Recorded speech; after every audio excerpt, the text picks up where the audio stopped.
Hello friends, Yogita के law channel पर आप लोगों का स्वागत है। कल यूपी एपीओ में यूपी पुलिस रेगुलेशन का कल मैंने 1 से लेकर 10 पैरा तक पढ़ा दिया है। प्लीज़ उसको जाकर ज़रूर देखिएगा। आज आप लोगों के साथ पैरा नंबर 11 से शुरू करेंगे, जो कि हमने सबसे पहले पढ़ा था सुपीरियर महानिदेशक के बारे में, सुपीरियर ऑफिसर्स के बारे में। उन्हीं के पैराग्राफ में हम पढ़ रहे हैं। हमने इसके अंदर महानिरीक्षक, आयुक्त, कमिश्नर, जिला मजिस्ट्रेट और एक अतिरिक्त महानिरीक्षक के क्या क्या कार्य होते हैं उनके बारे में हमने थोड़ा सा पढ़ लिया है। आज हम आगे पैराग्राफ में जा रहे हैं। क्या है ये? 1861 के अधिनियम क्रमांक, पैरा नंबर 11 शुरू करने जा रहे हैं आज। 1861 के अधिनियम क्रमांक 5 की धारा 30 के अधिनियम, मतलब जो पुलिस एक्ट है,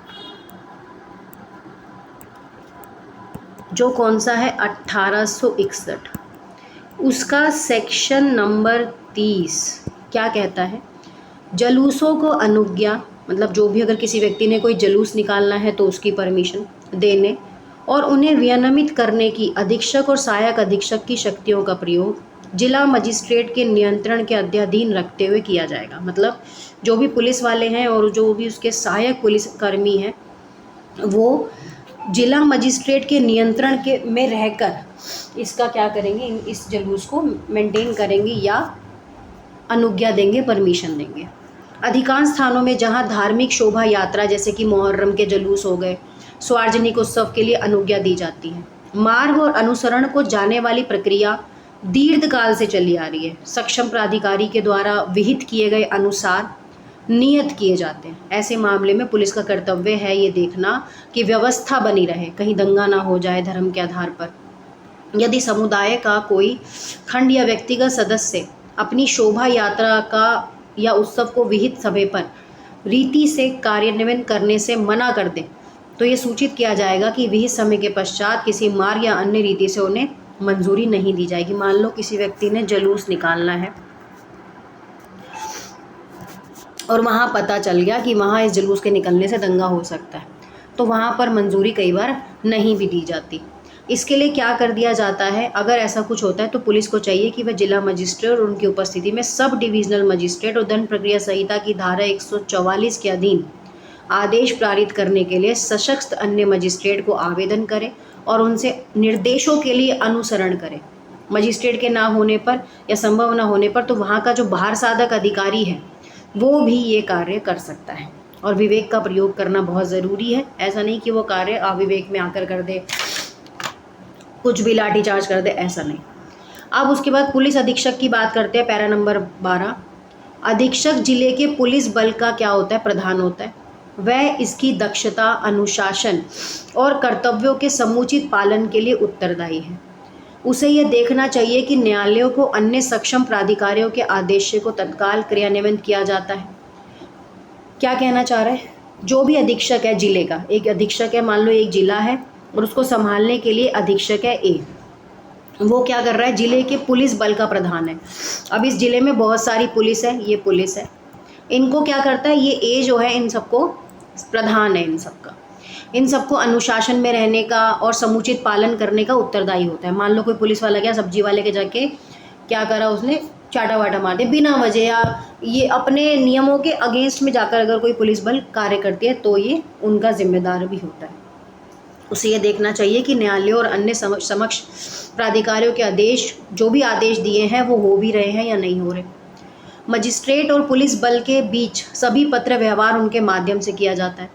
पुलिस को जारी किए जाने वाले सभी आदेश और निर्देश उसके पास से ही आने चाहिए। किसके पास? पुलिस अधीक्षक के पास, जो उस जिले की सारी पुलिस को हैंडल करता है। मजिस्ट्रेट के न्यायालय जो होते हैं, जिनको मजिस्ट्रेट के न्यायालय, जिसको हम यहाँ पर क्या कह सकते हैं, एक तो आपके पास सिविल न्यायालय होते हैं और एक आपके पास क्रिमिनल न्यायालय होते हैं। ठीक है, जो मुख्यालय पर स्थित ना हो उसे सब डिवीज़न में न्यायालय स्थित कहते हैं। मतलब जो मुख्य एरिया में ना हो तो वो सब डिवीज़न में स्थित होते हैं। 1973 के अध्याय 6, 7 और 10 धारा 421 का के अधीन जारी किए गए सम्मन, वारंट और थानों को तामील हेतु सीधे भेज सकते हैं।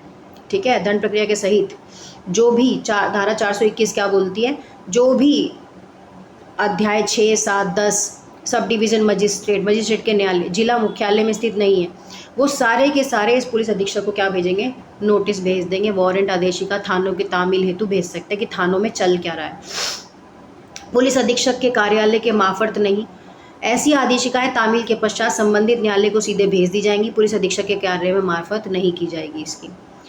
13 की बात करें, अधीक्षक मुख्यालय पर तो सभी कामकाज के दिनों में न्यायालय में हाजिर रहना चाहिए, उन्हें सभी शासकीय कार्य कार्यालय में करने चाहिए और गोपनीय रखने चाहिए, है ना। अपने निवास स्थान पर निपटाना उन्हें उचित होगा, यानी कहीं भी रख के बैठ के काम करना शुरू कर दिया।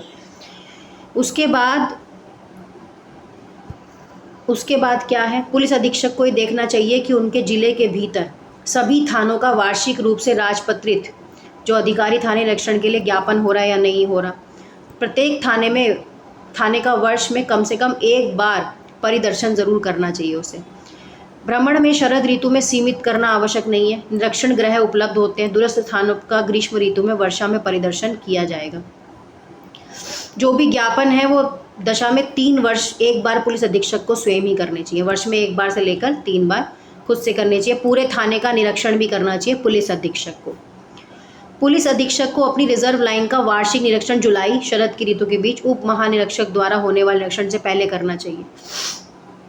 उसे प्रारूप क्रमांक 327 उप महानिरीक्षक द्वारा जिला निरीक्षक रिपोर्ट के शीर्ष 5 शीर्षकों से मार्गदर्शन देना चाहिए। और उसे पड़ोसी जिलों के जितने भी अधिकारी हैं वर्ष में कम से कम 1 बार संभव हो सके तो उनसे भेंट ज़रूर करनी चाहिए। व्यवस्था देखनी चाहिए कि रेंज से बाहर जाकर भी उसे देखना चाहिए कि क्या काम चल रहा है पड़ोसी जिले में।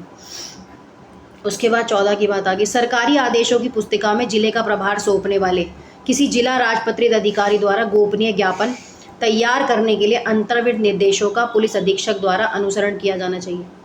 ज्ञापन के विषय में अपेक्षा के अनुसार परिवर्तन किया जाना चाहिए। 15 क्या कहता है, ऑर्डर बुक प्रतिदिन कम पंक्ति के नाम होने वाले अधिकारी द्वारा लिखी, अधीक्षक की या उसकी अनुपस्थिति में मुख्यालय के भार साधक अधिकारी द्वारा हस्ताक्षरित होनी चाहिए। मतलब जो भी उस पुलिस स्टेशन को संभाल रहा है उसके द्वारा वो डायरी साइन होनी चाहिए। उसके बाद परीक्षण करेगा, सत्यापित करेगा, अनुपस्थित जांच करेगा। पूर्णतः 45 वर्ष तक रखी जाए रहेगी। 45 ईयर्स तक ये जो डायरी है, ये जो ऑर्डर बुक है, इसको संभाल के रखा जाता है। उसके बाद यहाँ पर नियुक्त दंड, स्थानांतरण अवकाश, पद स्थापना, पहरेदार, मुक्ति के आदेश को प्रविष्ट किए जाएंगे। प्रत्येक दिन अभिलेख का आरंभ रात के गश्ती दलों को मुक्त करने, जो भी रात को गश्त मारते हैं ना पुलिस वाले, वो देखते हैं कि क्या हो रहा है इसके अंदर, आगामी दिनांक के लिए रिजर्व लाइन के 3 अधिकारी के आदेश में प्रारंभ किए जाएंगे। मुख्यालय के भार साधक अधिकारी द्वारा पृथक से कार्यपालक आदेश देगा। आरक्षकों को उनकी संख्या का नाम और पदांकित किया जाएगा। मार्गरक्षी भी होते हैं जो मार्ग में खड़े होकर मार्गदर्शन करते हैं लोगों का। बंदियों की संख्या कितनी है, कोष में कितनी इनके पास राशि है, ये सब का भी संरक्षण करते हैं लोग। इसके बाद अगर मैं बात करूं 16 की, तो उन सभी संज्ञेय अपराधों की जिनकी रिपोर्ट थाने पे है, अंग्रेज़ों के अपराध रजिस्टर के स्थान दिया जाएगा, अंग्रेज़ी के अपराध रजिस्टर में स्थान दिया जाएगा, एक पृथक भाग हर थाने के लिए समुचित किया जाएगा। वार्षिक निरीक्षण रिपोर्ट का विवरण के निर्दिष्ट किए गए अपराधों के 6 वर्ग के भाग के भीतर, अपराधों के 6 वर्ग बना रखें, उसमें इनको रखा जाएगा। विशेष अपराध उदाहरणतः पशुओं की चोरी मामलों में वर्ग के भीतर उसका संबंध के लिए पृथक एक इंडेक्स इन्होंने क्या कर रखा है, तैयार कर रखा है, समूह निर्देशित पृष्ठ। अधीक्षक अपने प्रवाचक रीडर को रजिस्टर के पहले 8 स्तंभों को भरने के लिए निर्देशित कर सकता है, जो भी है। सब डिवीज़न भार साधक किसी सहायक या उप अधीक्षक को निर्देशित कर सकता है। स्तंभों को अपने हाथ में भरेगा। प्रविष्टियां यथा समय भरी जानी चाहिए। किसी मामले में अन्वेषण समाप्त हो जाए तो अधीक्षक को तथ्यों के पूर्वावलोकन के पश्चात निर्णय करना चाहिए। और जिन मामलों पर संदेह किया गया उसके मतानुसार संदेह युक्ति प्रविष्ट करनी चाहिए। कई बार आप FIR की कॉपी आप लोग पढ़ते हैं तो कई लोगों का नाम उसमें संदेह के बेस पर भी आता है कि इस पे हमें शक है, तो पुलिस वाले उसका भी नाम लिखते हैं।